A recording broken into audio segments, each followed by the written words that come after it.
and now we are the worst, in Europe. So in just 3 months, things shifted drastically.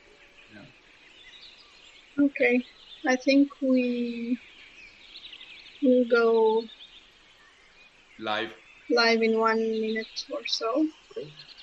Yeah. It's the same in all Balkans, actually. This switch. Yeah. And unfortunately, it's not a surprise. I mean, somehow it was expected. I mean, 2 less cases at the beginning, and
I think we are live now.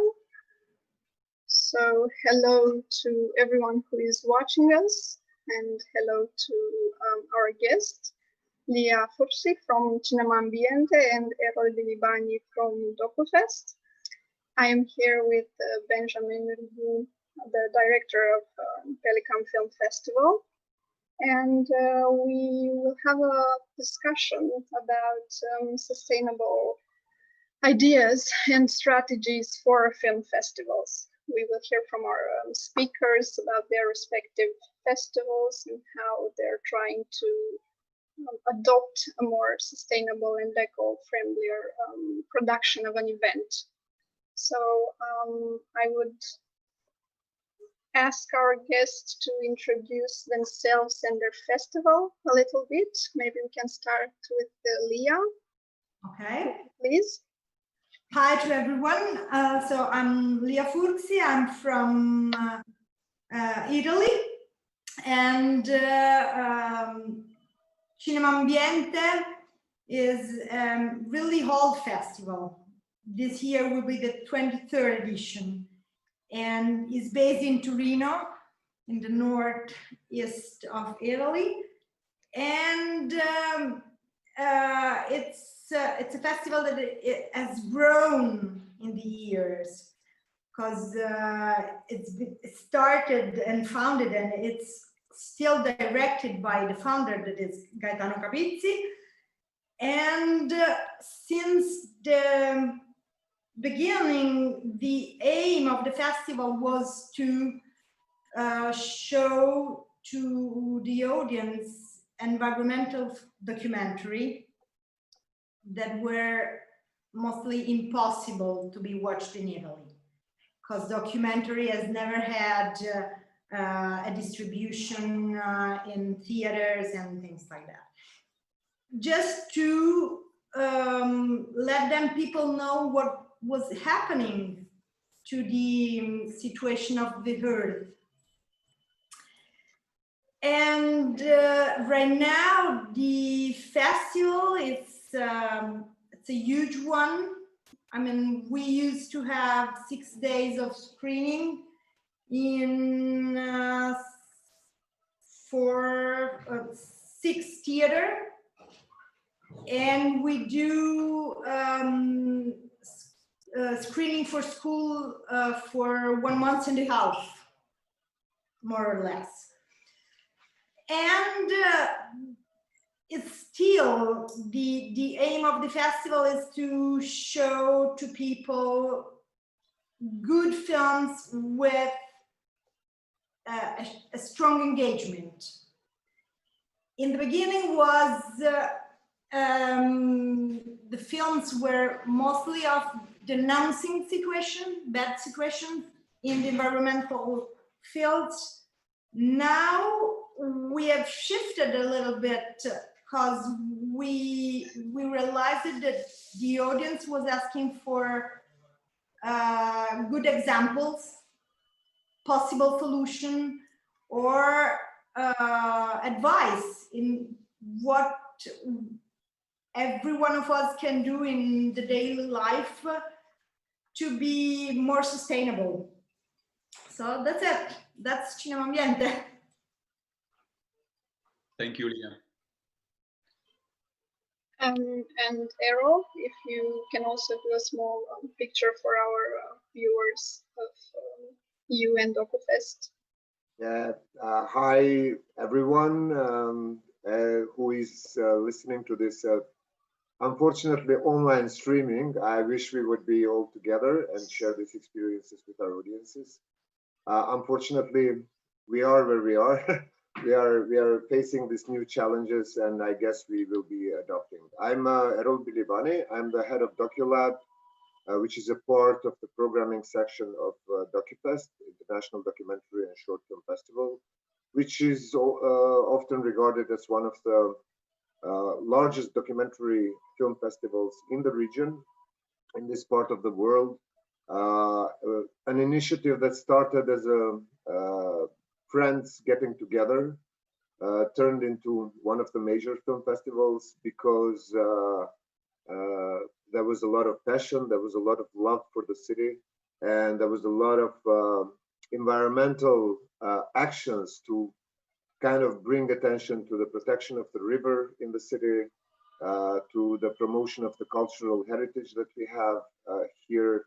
And this resulted in some 12, 13 years ago with installations of first cinemas that were constructed in the public spaces of the city.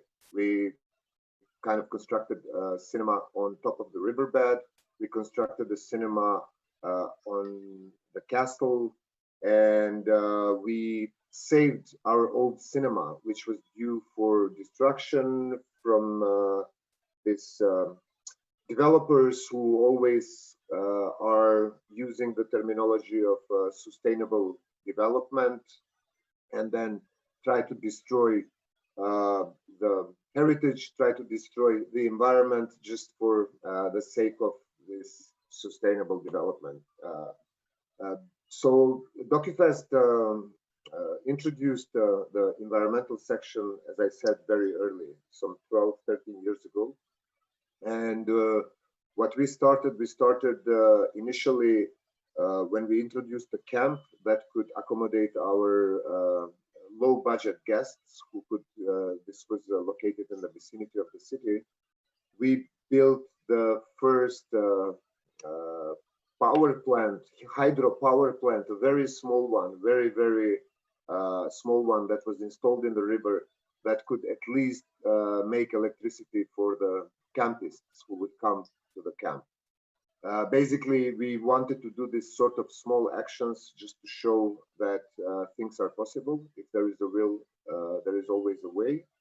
And then we started, of course, something that accompanied our Green Docs production, also organizing debates on renewable energy mostly, but also one of the biggest concerns that we had in our country was exploration of fossil fuels, and most precisely coal, because our major and the only power plant in the country, it's a coal-based power plant, and we always opposed and always pushed for alternatives rather than building a new coal-based power plant. So we used our platform to give voice to different people, to different institutions. And most lately, we, in our educational program, something that we do around the country, we have a traveling cinema. We installed the solar panels on our small van, and we joined the World Solar Cinema Network, and we started having a traveling solar cinema. Basically, we go to the villages and we screen films on environment, we screen films on activism, because we think that building awareness around environmental issues, it's very important, and it's also very important to create young generations of activists who care about their own surroundings, around their own environment. So we start from our homes, and then hopefully get into this domino effect that can go throughout the country. I guess we will be having, throughout the discussion, touching up upon other issues. Yes, for sure. Sorry, Errol, I have a very simple question now. You were mentioning the fact that you also build up new cinemas in Tulcea and in rural Romania. Unfortunately, we don't have theaters anymore. I mean the former ones, from a public network. So there is a huge lack of theaters in Romania. How did you manage to build up theaters in your city? We also, same like in Romania, just before the fall of Yugoslavia, our city had two cinemas and 3 theaters. So we had one very, very old cinema that is in the location where our offices are today, which collapsed before the war. And it was beyond any saving. But we insisted on, keeping this location dedicated for cinema, so the destination doesn't change. But the major battle happened with our old main cinema, which was old, unused cinema, and it was due for destruction by the municipality. Every political party that came, they had a plan to build a shopping mall, a parking lot, but we kind of organized the festival there, and it started. But as I said, when the audience started growing, when more people started coming to the festival, we realized that this cinema is not sufficient for our guests. So we started thinking of doing open air cinemas. So we just built platforms, screens, projectors, sound systems. And we always had a big media presence. And I remember 10 years ago, The Guardian came and did this article about, festival, which is one of the coolest festivals in the world with the coolest cinemas. And then this initiated, different people coming and doing promotion for us. So basically we would be having international promotion, and people started coming to the festival. More people started coming, and these cinemas kind of became landmark cinemas, which we will not be having them this year because of the pandemic. So we are unfortunately not constructing. And just to illustrate this, how this affected in our own community, Prizren today has 16 cinemas.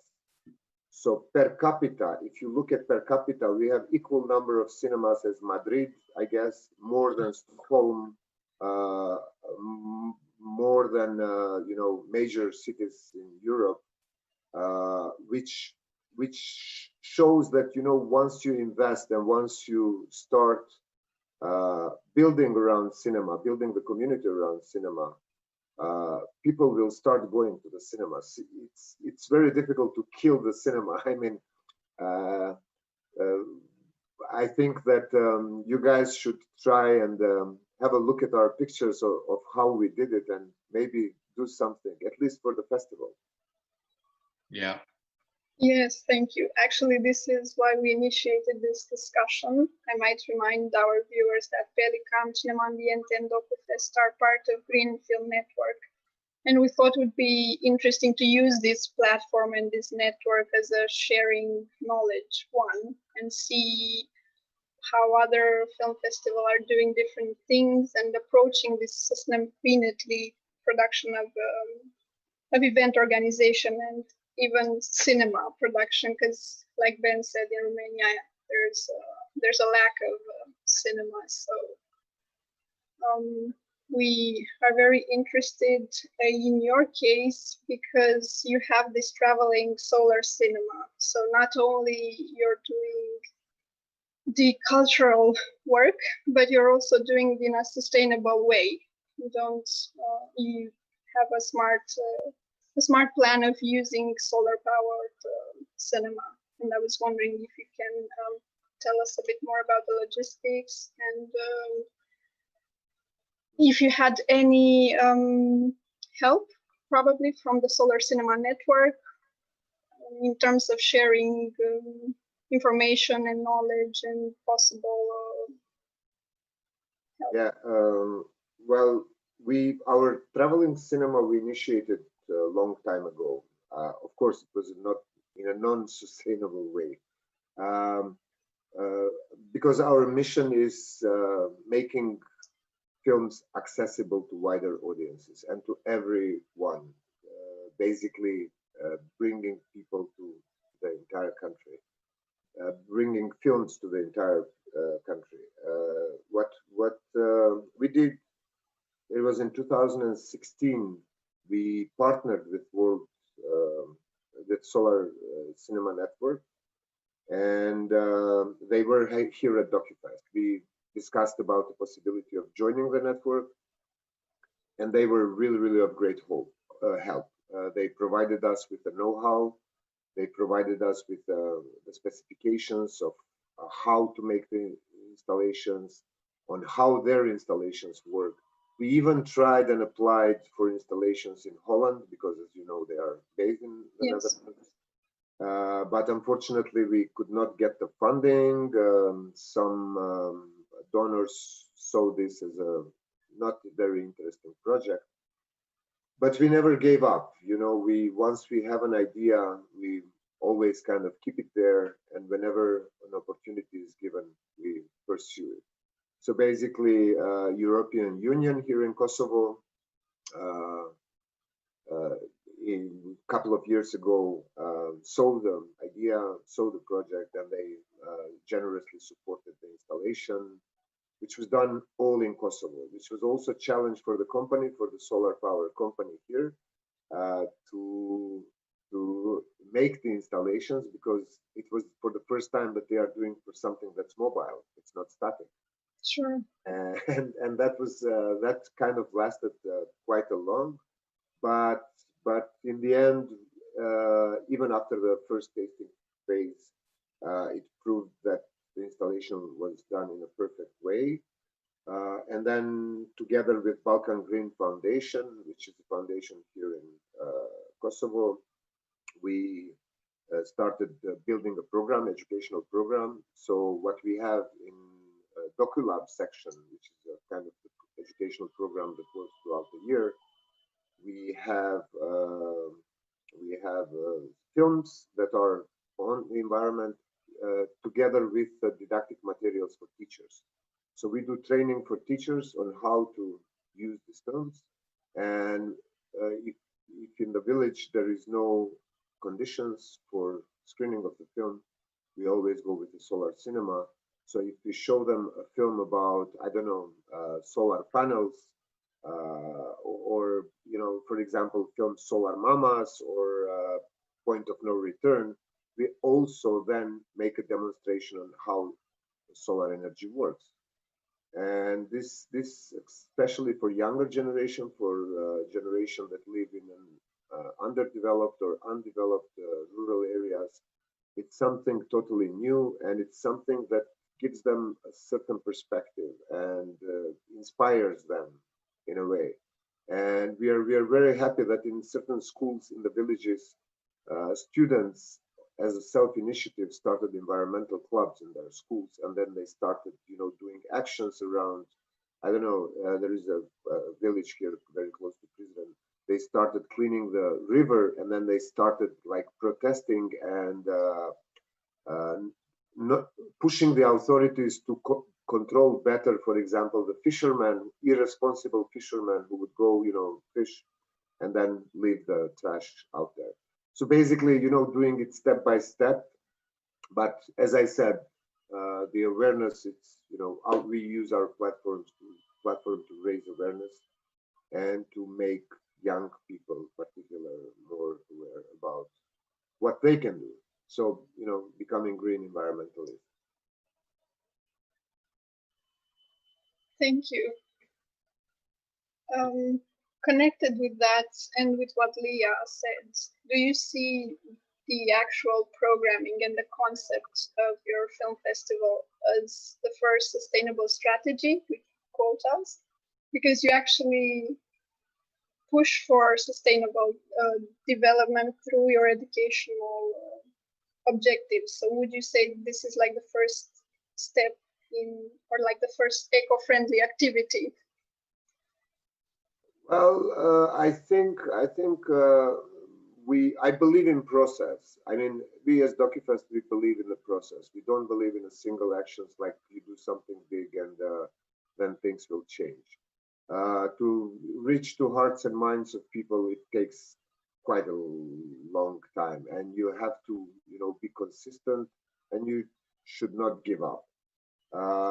We failed so many times, you know, by, you know, doing trial and error, do it, fail, repeat, do it, fail, repeat.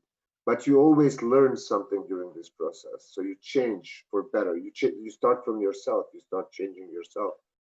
And I think that if, and I'm talking about Kosovo, I don't know how the situation in other countries is, but I think that, you know, environmental education, it's something that is inexistent in Kosovo.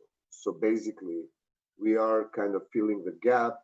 There are a lot of other civil society organizations who are, you know, specifically dedicated. Like we have an organization in northwestern Kosovo that is dedicated for, you know, saving mountains from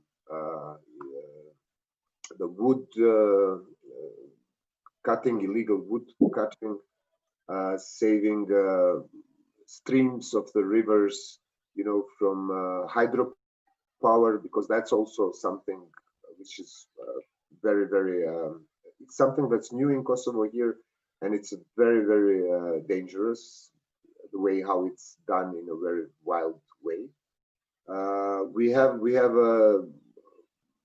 different civil society organizations that work on policies, you know, on policies that push the government.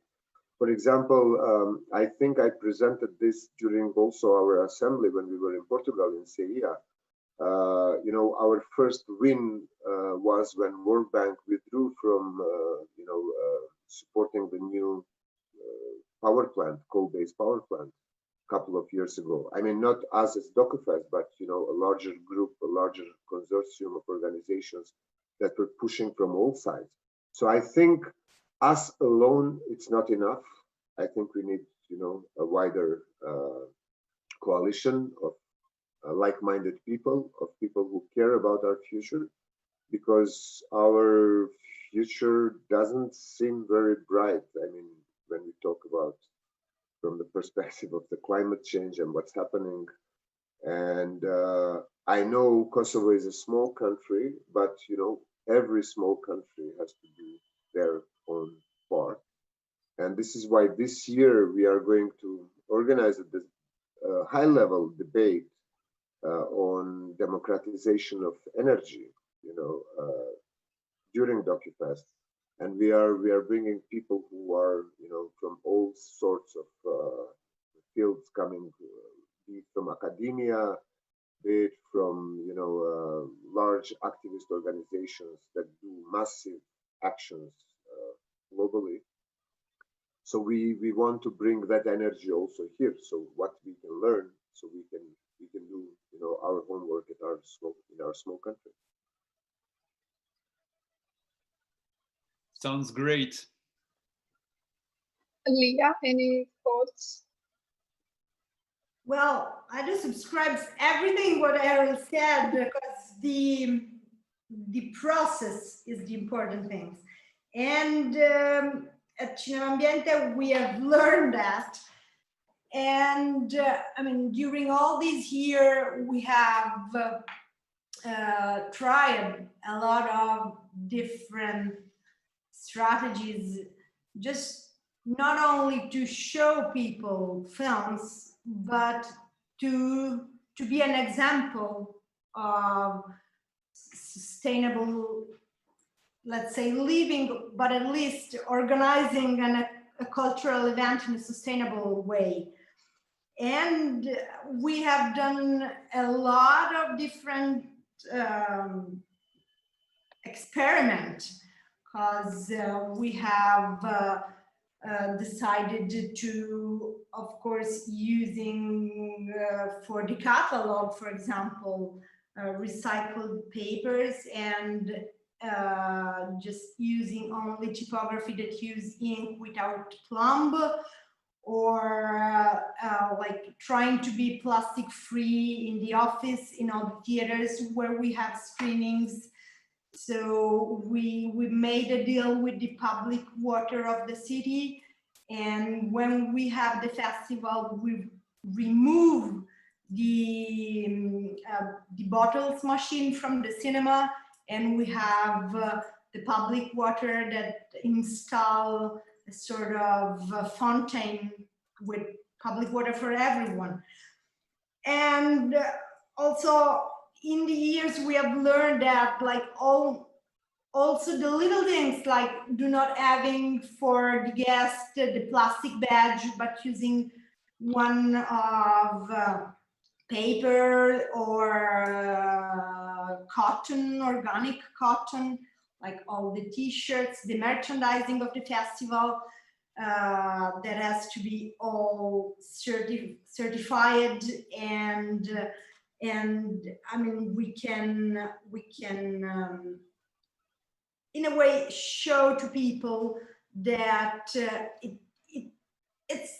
it's possible to do it without too much effort. And I mean, we have tried, let's say, organizing a food waste dinner for 1,000 people in one of the main square of the city, and a lot of educational lab together with reality in Turin that are working with kids, because we have in Turin also an environmental museum and the science museum that are really, that they pay a lot of attention to everything that is useful for the children and for the students, let's say. So, for example, we have set up Cinema Ambiente TV, that is an internet television just for Italian school. So they can screen in classroom the films from the festival. And we prepare didactical dossier for the teachers to have like a sort of a ready lesson for them. because environmental education in Italy should be compulsory by law, but no schools did it. So we are giving tools to teacher to work with the kids, because it's definitely important to let the young generation, as Zara was saying before, what is the situation right now and what can be the future. And I know, I mean, like, also there's the, let's say, the dark side of organizing a cultural event, which is we can't be totally zero emission, for example. So we have made an engineering group of people to study and calculate the emission that during the year Cinema Ambiente produce. And they have studied us for a couple of years, and then we have found out a company in Torino that produce renewable energy, and they sponsor us with their credit of CO2. Just, I mean, a festival for us is important to let people gather, so it's great to have guests from all over the world. And I mean, flights, maybe cars, maybe, so travels have a huge impact on that. So we have decided that instead of having money from a sponsor, we have the CO2 credits. So we try to compensate the emission that we create.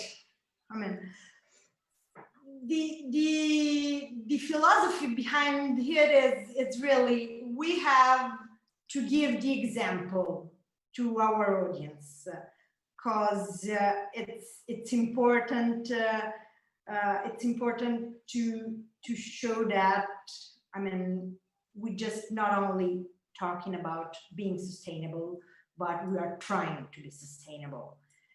And yeah,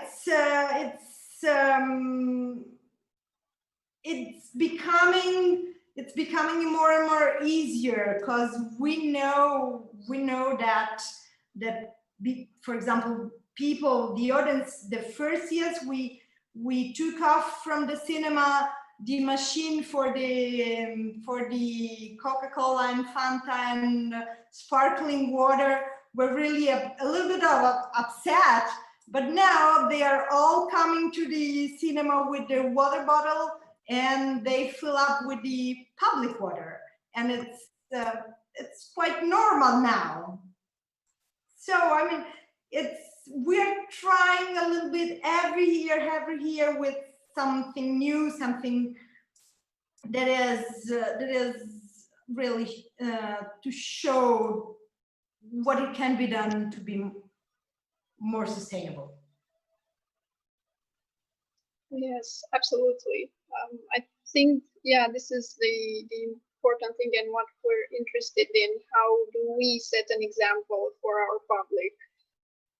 Of course, we show environmental films and we raise awareness about environmental issues, but if we ourselves don't start organizing it in a more environmental friendly way, then how can we ask the people to change their life in a more sustainable way?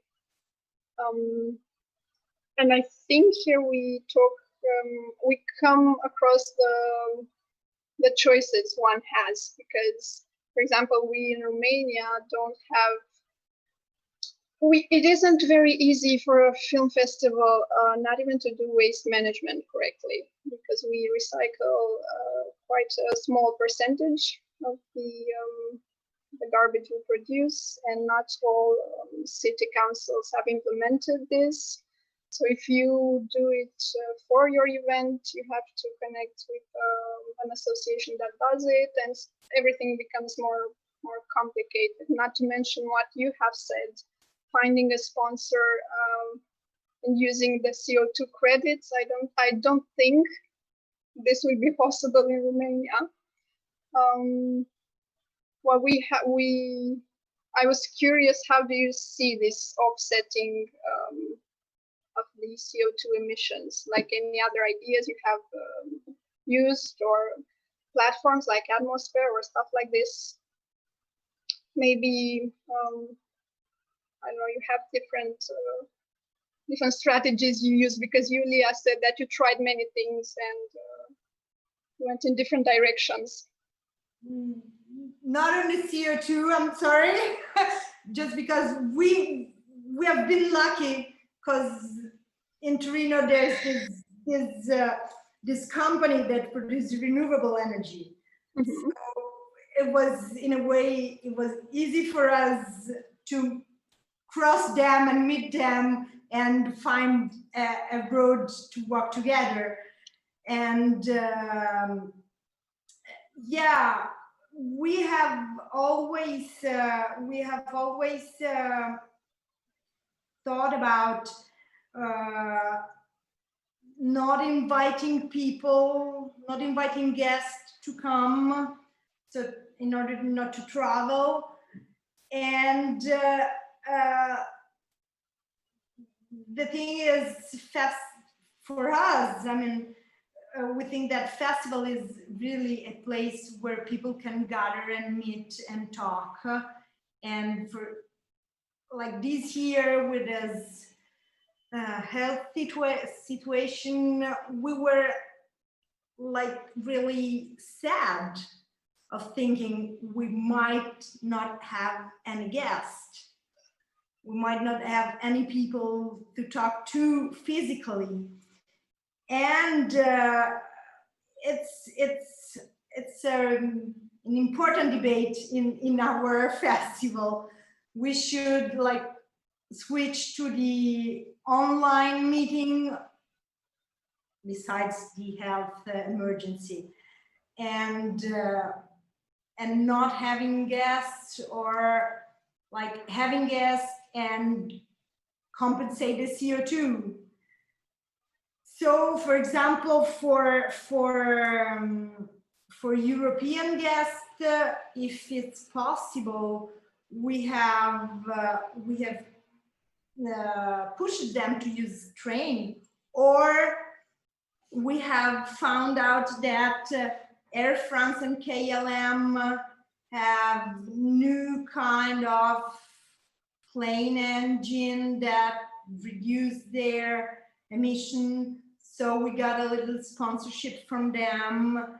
So I mean, it's always every year a research process on new possibilities. Yeah.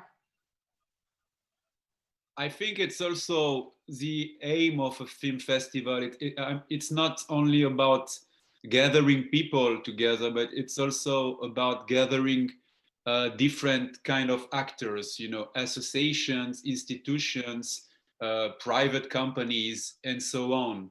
And definitely, it's a very important aspect of a film festival, to be able to bring together these people and to build up this ecosystem, because it's about an ecosystem we are trying to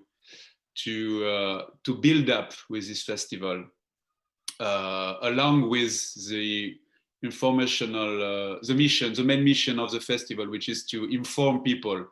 I think these are very important aspects. We have to work more for the next years in Romania and everywhere. Yeah, as they say, film festivals are not just about publicity, I don't know, red carpet awards. They're also about interaction between different groups, creating this ecosystem.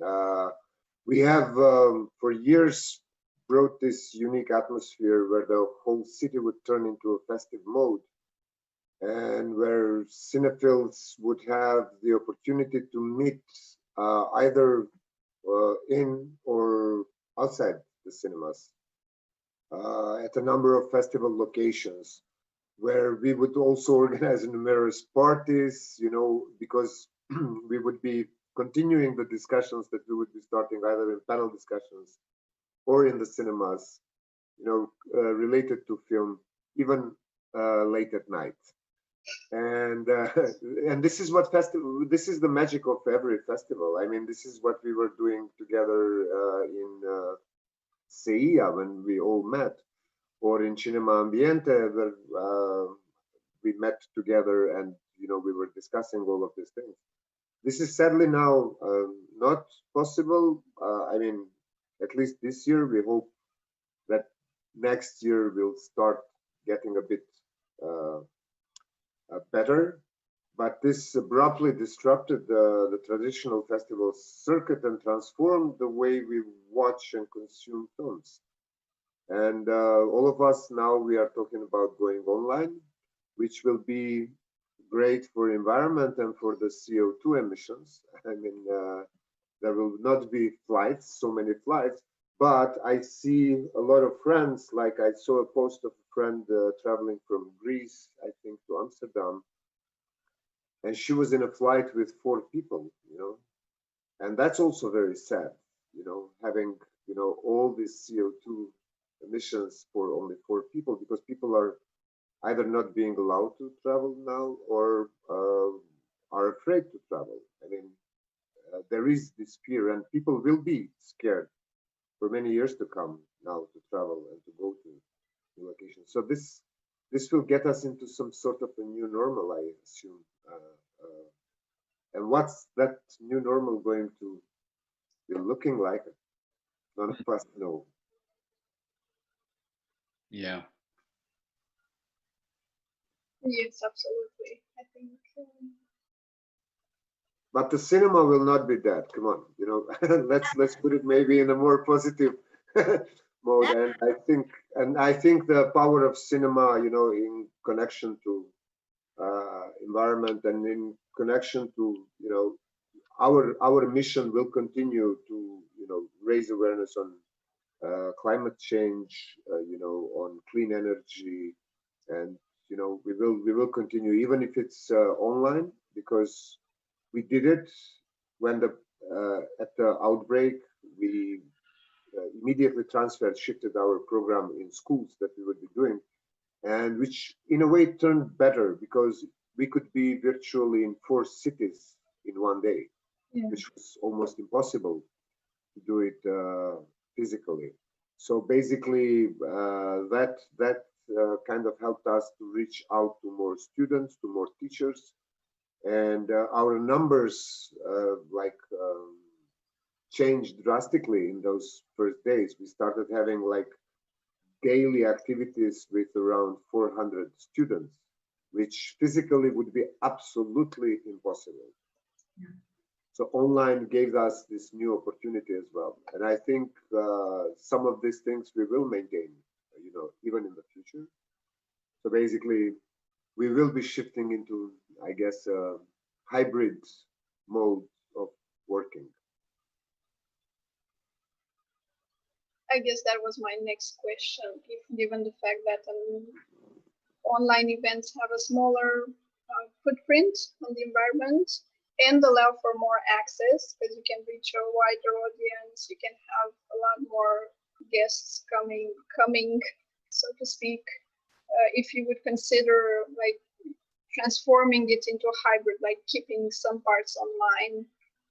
Of course, it's sad to be only online, but keeping some activities or parts of your events. No, we are discussing. We are in a discussion now within the team, where we know that, you know, we will be having online elements in the future. It's something that it's not going to go away very soon. So I'm sure that this year we are going fully online, but I'm sure that next year things will not just change overnight. This will take time to either return to a normal that we used to know, or adapt to a new normal that we don't know what it is going to be. But I'm sure that the online version, the online elements of the festival will be present in the future editions. If for nothing else, we can do hybrid, even panel discussions where we could have, people physically present at location, and then, inviting people that you could not otherwise bring. They are either busy or do not have time to, come for 2-3 days or 5 days to a certain festival, but they would be willing to spare 90 minutes, 2 hours of their time to be part of an online panel. And this is what we are seeing right now with the invitations that we are extending to people to join our festival for, panel discussions, for debates, and for master classes.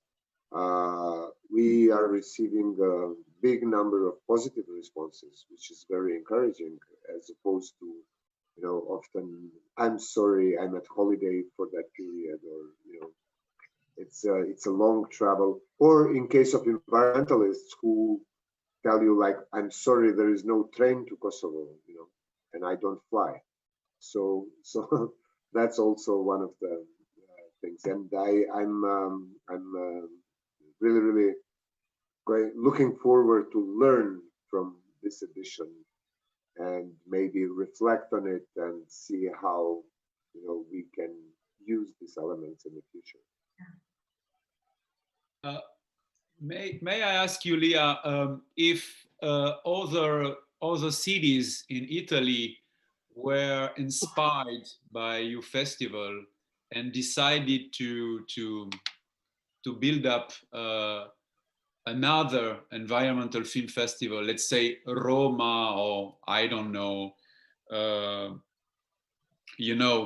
because it's a lot of inspiration. It's again, it gathers a lot of people together, and I'm sure that it became a kind of brand also for the city of Torino, your festival. So maybe Milano or Roma or Venezia.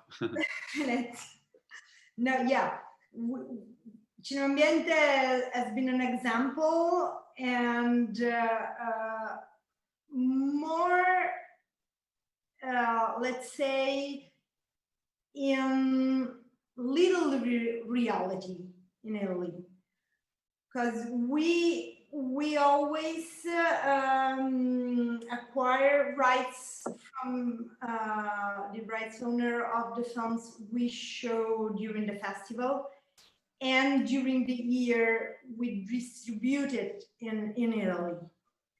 So we are a sort of library for all this association, environmental association, but not only. I mean, bike amateur association or little city libraries, university, that they are organizing events on environmental issue.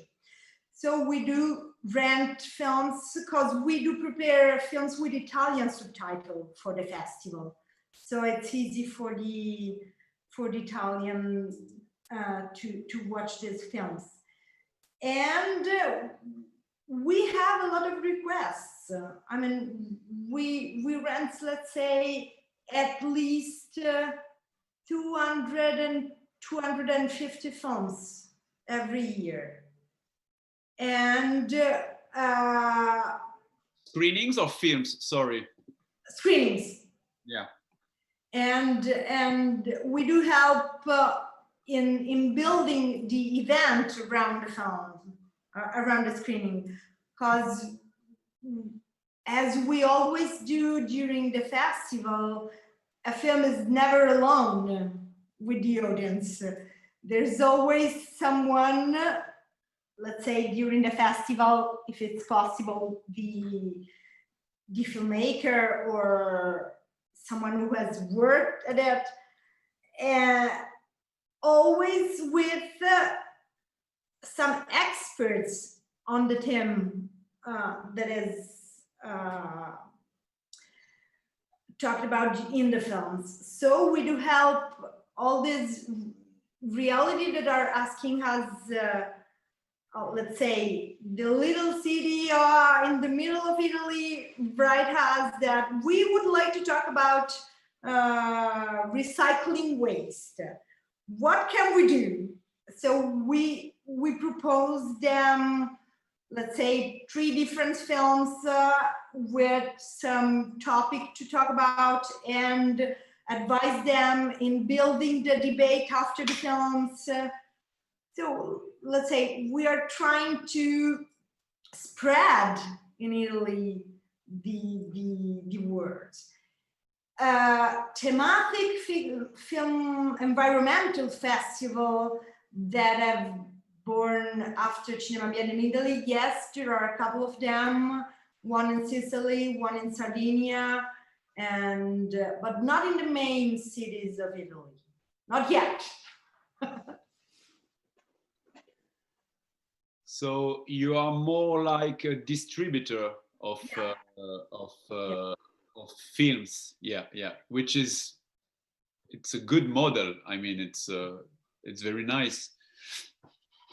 Yeah, they are also inspiration. They were an early inspiration for us as well. When Gaetano came a long time ago to our festival as a jury member, the ideas that he shared were quite helpful for us to, build on that. And we're really happy that, Cinema Ambiente's influence is not only in Italy, it goes beyond the borders of Italy, with also the establishment of the network and, the founding of the network and bringing us all together. He was always, the Cinema Ambiente was always this motor behind this collaborative efforts that we have done. And I'm looking forward to working with them in the future as well. Yes. But one thing we were thinking about with Gaetano last day, 2 days ago, talking about this meeting of today, was like proposing to the GFN to write all together a sort of protocol to be a sustainable festival, which could be an interesting topic to talk about. Because we have helped the Torino Film Commission to write the protocol for sustainable production of films. And they managed to get tax credit for the production that are strictly following the vademecum of green production. And it's a really good example to follow. Yeah. Absolutely. This touches on what I was gonna ask. If you have like a small guide, or if other film festival has asked for your support, because I've been looking on the internet and there are a few guides of green film production, but not for film festivals or other types of cultural events. So I think it would be more than useful and necessary. Yeah. Maybe Green Film Network can work together to establish at least a small online resource that gathers together steps and different ideas of how to organize something, a cultural event in a more sustainable way. So definitely that would be one of the really necessary steps for sure. Yeah. I've seen, I think last year Rome Film Festival had like a short press release about how they are trying to be more sustainable and use reusable products, use recycled paper, and so on. So I was curious if other film festivals have asked you to share your knowledge and how you produce the festival with them.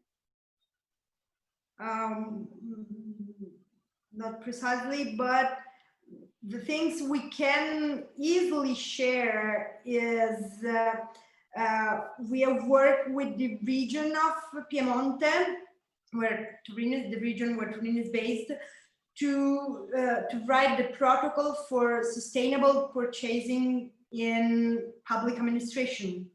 like for the office part, let's say. Sure. And it's a huge book that the Regione Piemonte has produced, and with a lot of let's say advice. They have also, let's say, listed all the possible company in Torino, in Piemonte, where you can buy and purchase things. So there's a part that is really regional, but the philosophy with all these category like paper, pen, furniture, and really everything that is needed in an office has been monitored, studied, and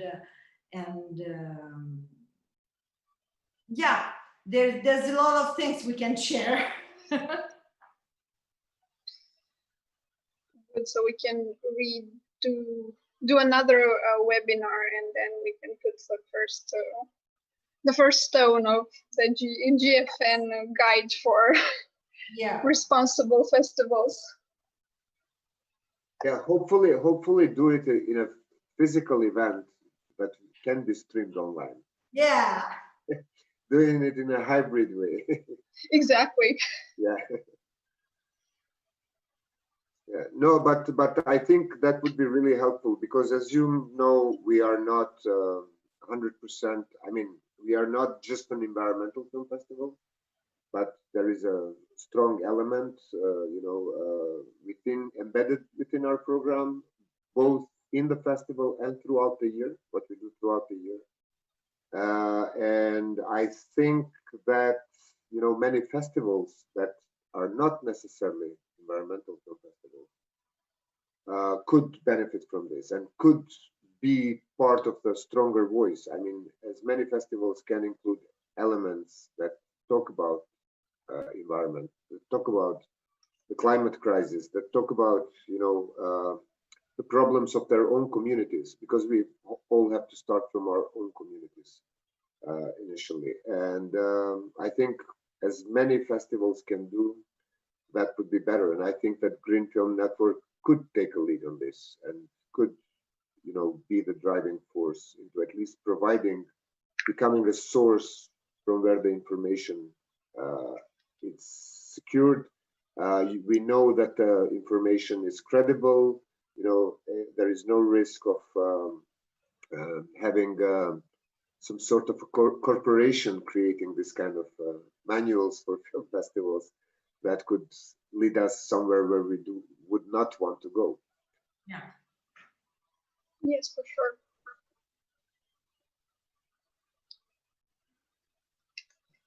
And as before we wrap up, I was thinking of doing it now. Maybe you can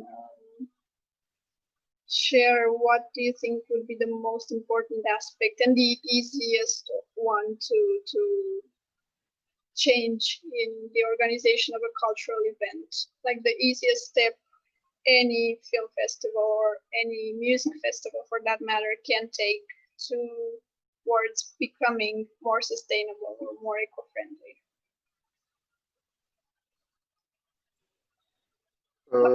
Tough question, I know.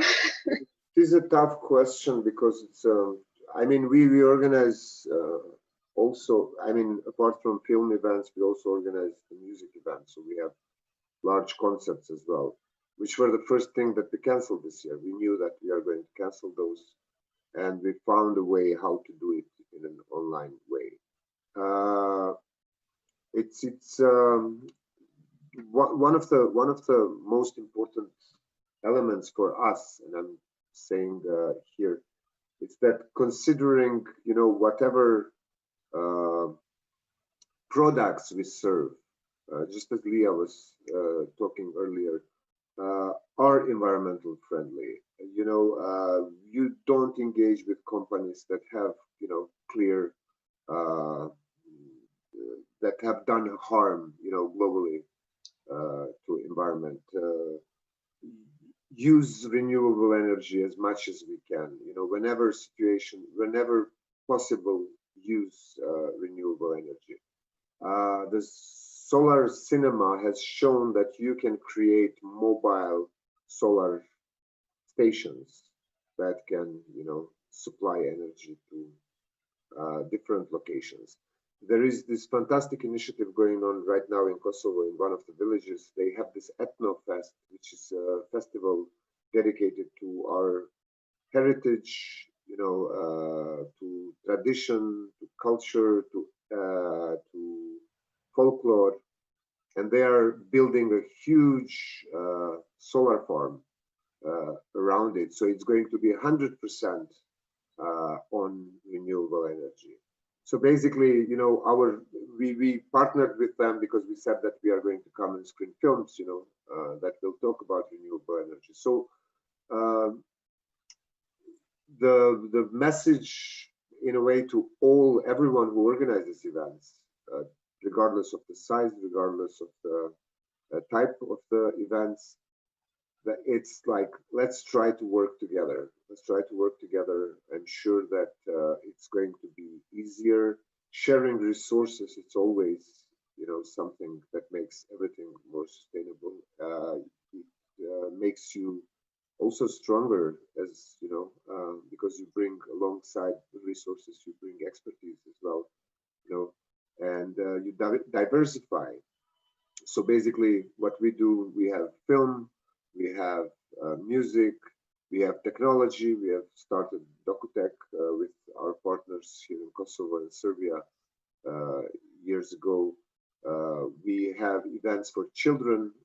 All of our events for children are focused on, you know, building their awareness around green community, around living green. Then music is also, you know, it's something that can be organized in a sustainable way. I mean, there are so many different elements, but the first step would be, and this is what I always kind of pushed for, it's like working together. I mean, whenever we share resources, share ideas, we can always improve things. And don't be afraid to try and fail. I mean, because if you try and succeed, then something's wrong. If you don't learn on your own mistakes, it will never be sustainable, because it will be working for 1, 2 years, 3 years, and then eventually it will fail. Don't be afraid to try, and even if you fail, you can stand up always and, you know, make it better. I'm sure. Thank you. Hope. Thank you. Leah, do you want to add something? Well, what Errol said is perfect. The basic things festival can do towards the audience, it's just like showing them in the theater, in front of the theater, like to ban plastic, Yeah. to use carefully paper, and to recycle waste. These are the easiest things that are really, really like ground zero of a sustainable life that can be really done without any effort from the people working at the festival. Yeah. Absolutely. Well, let's end with this advices. Hopefully, the viewers and the people who watched it can apply it in their own workplace as well, because they're valid. No matter what you do, you don't have to organize a festival. You can apply it in your office as well. And for sure, let's try and make collaborating inside the Greenfield network towards putting the basis of a guide that can help the cultural industries to organize events in a more sustainable way. I want to thank you very much for making time for us. I know Errol is quite on the last weeks of the festival, so we really appreciate you taking the time. Good luck with both of the festival. We will be watching DocuFest online and hopefully make it to Cinema Ambiente in October. Yes. And our viewers and the other festivals and the Green Film Network can watch the discussion because we recorded it. It's going to be on our Facebook page and we'll put it on our YouTube channel anyway. Maybe people can find some interesting ideas or creative solutions here. So thank you very, very much for this discussion. Thank you, guys. And have a nice rest of the weekend. And let's do it again with more of the festivals to share the knowledge a bit. Yeah, with pleasure. And cheers to your team and your friends at your festival. We will do. Thank you. Thanks. Thank you so much.